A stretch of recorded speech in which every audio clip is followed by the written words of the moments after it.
Buenas tardes, gracias a todos, gracias a la agrupación europeísta Amigos del Futuro por invitar a UGT a este acto. Es muy importante que hablemos de Europa, del estado en que está ahora mismo Europa y de su futuro, y por ello gracias por este debate y por contar con nosotros. La OIT estima que fruto de la transición energética en Europa se van a perder hasta 6 millones de empleos. Sin embargo, también en esa misma estimación se nos dice que la creación de empleo se multiplicará por 4 los empleos fruto de la transición energética, pasando de 11 millones a 43 millones en 2030. El empleo en la Unión Europea, por tanto, se enfrenta a ese reto, al reto de la transición energética, donde de un lado hay que conseguir que no haya pérdida neta de empleo, pero también hay que conseguir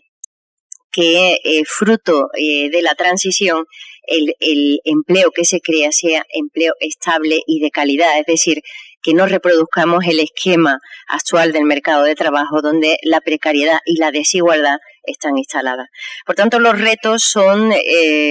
realmente importantes y hasta ahora los ejemplos que estamos teniendo son muy dispares, porque tan solo nos consta que haya un ejemplo positivo en Eslovaquia, donde la transición energética se ha hecho hacia empleos de calidad y estable. Sin embargo, la transición en la cuenca del Ruhr o en Polonia ha producido resultados nefastos en cuanto a pérdida de empleo y a creación de empleo neto de mala calidad. Por ello, necesitamos medidas concretas y necesitamos que el Fondo para la Transición Energética y el Fondo para el Clima se doten adecuadamente para que se financie la transición en las empresas, pero también necesitamos que la Comisión condicione esos fondos a la creación de empleo neto y de calidad, porque el resultado de la transición energética se va a medir también en términos de empleo, ya que el empleo es fuente de riqueza, de inclusión y de bienestar en Europa. Necesitamos también que los planes regionales de transición energética se tenga en cuenta el diálogo social, porque en los ejemplos que tenemos hasta ahora en todas las regiones de la Unión no se está teniendo en cuenta el diálogo social y realmente es muy difícil imaginar que pueda hacerse una transición hacia un modelo de empleo verde o sostenible sin contar con los interlocutores sociales, que son quienes en definitiva representan a trabajadores y a empresas en todo el territorio de la Unión. Por tanto, la Comisión Europea, como ya ha hecho este año de una manera muy potente con los fondos Next Generation, tiene también que condicionar esos fondos y sobre todo obligar e impulsar a los territorios y regiones a que los planes de transición energética que están ligados a esos fondos también se exija el que se cuente con el diálogo social. También necesitamos que las políticas de transformación energética sean mucho más ambiciosas que lo están siendo hasta ahora, porque hay incluso un cálculo de un informe del Parlamento Europeo donde nos dice que el hecho de que esas políticas son muy poco ambiciosas tiene un coste, está teniendo un coste cada año y puede llegar hasta el 5,6% del PIB de la Unión Europea en 2050. Evitar ese coste requerirá garantizar el resultado de una transición justa, también, como digo, en términos de empleo. Necesitamos además que se aborden en paralelo mejoras en la concesión del trabajo. Es el momento de abordar el siguiente reto en la reducción de la jornada y llegar a lo que es una jornada laboral semanal de 32 horas. Porque facilitará no solo la creación, el reparto y la creación de empleo, la doble transición, la energética y la digital, fomenta desde luego la conciliación y sirve como herramienta también para eliminar las desigualdades. Por tanto, hay que abogar por ello, y todo ello en un momento donde nuestro optimismo es moderado, porque no puedo dejar de reconocer que la reciente aprobación del salario mínimo europeo nos sitúa en un mucho mejor momento de cara a los derechos y la protección social del empleo en Europa, puesto que la aprobación de esta iniciativa importantísima desbloquea debates también muy importantes en cuanto a protección social, como es el debate de la renta mínima en Europa, y desde luego son las iniciativas más importantes que nos hacen tener esperanza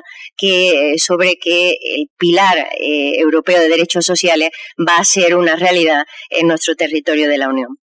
Y por último, necesitamos de manera imperiosa que las conclusiones de la Conferencia del Futuro de Europa, que esa se ha clausurado recientemente, se pongan en marcha. Mirad, necesitamos más Europa para poder hacer frente a los retos globales sin dependencia de terceros países, una Europa fuerte y cohesionada que haga bandera de su pilar social como lo que es, como nuestro verdadero atractivo a nivel mundial, el carácter social de nuestro territorio que no existe en ningún otro punto del planeta y que desde luego si Europa no cuida y potencia va a dejar a nuestros países sin ningún referente atractivo a nivel internacional. Tenemos por ello que debatir y cuestionarnos algunos de los dogmas y políticas que han imperado durante los últimos años, porque tenemos que avanzar en un espacio de cogobernanza donde no haya miedos a ceder soberanía para avanzar en cohesión. Es clave por ello repensar la política fiscal, la jornada de trabajo, como digo, la política exterior, las fórmulas de elección de nuestros dirigentes europeos y cuestionar sin tapujos la fórmula de la gobernanza por medio de la unanimidad que lastra nuestras decisiones de calado e imposibilita la rapidez de actuación. Tenemos también que dar capacidad de iniciativa legislativa al Parlamento Europeo e incrementar la participación del diálogo social y de los interlocutores sociales a todos los niveles.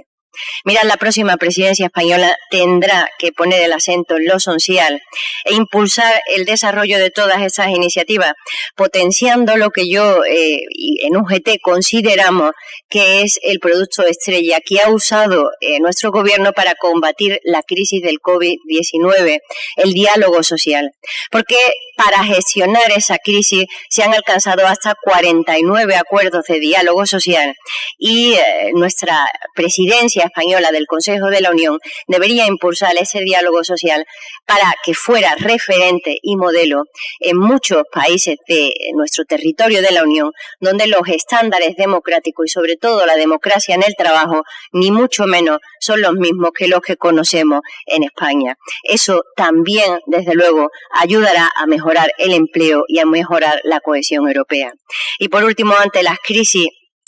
la prioridad debe ser siempre más Europa, pero siempre y cuando sea una Europa social que no deje de verdad a nadie atrás. Muchas gracias.